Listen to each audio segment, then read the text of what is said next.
La démarche appréciative, qu'est-ce que c'est? Eh bien, c'est une façon de vous aider à conduire votre changement, vous permettre en fait de créer vos nouvelles habitudes de travail, celles que vous choisissez, vous permettre de diagnostiquer votre organisation, ce que vous avez besoin d'aller identifier pour pouvoir faire évoluer un certain nombre de choses, et justement cette évolution vers l'innovation, pour pourquoi pas une meilleure organisation, d'autres produits, d'autres process. La démarche appréciative répond aux problèmes managériaux, aux problèmes organisationnels et aux problèmes de production.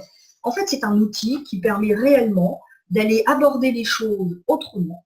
Et là, j'ai un dessin que je peux vous présenter qui permet effectivement de voir où se pose le regard de personnes qui rentrent dans une démarche appréciative. Et le regard, en fait, se pose, vous voyez, sur ce qui est déjà là, ce qui fonctionne, ce qui est présent. Et non pas sur ce qui manque, ce qui est en déficit. Et la démarche appréciative a ceci de nouveau, qu'elle permet d'observer ce qui fonctionne déjà. Dans votre entreprise, on sait ce qui est déjà là, ce qui est proposé aux clients et qui vraiment plaît à vos clients. C'est là vos réussites, c'est là où vous êtes fort. Donc la démarche appréciative permet d'aller se focaliser sur les forces.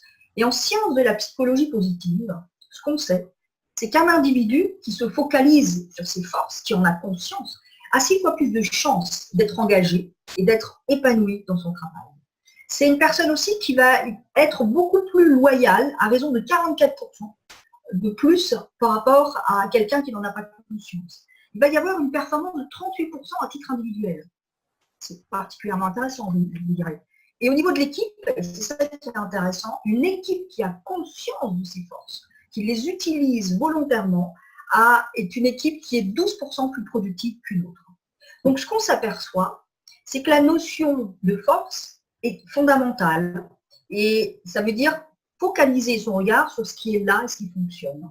Et c'est ça cette nouvelle efficacité en fait du management. C'est l'association du passé qui fait référence à nos réalisations, avec le futur qui permet d'analyser, d'apprécier ce qui est déjà là en termes d'énergie et quelles sont les compétences présentes, et parallèlement le futur qui permet de se mobiliser vers quelque chose de motivant, mais qui est choisi par l'ensemble du groupe.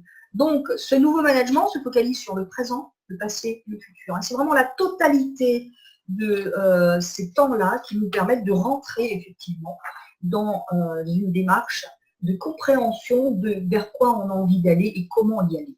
C'est ça qui va être important.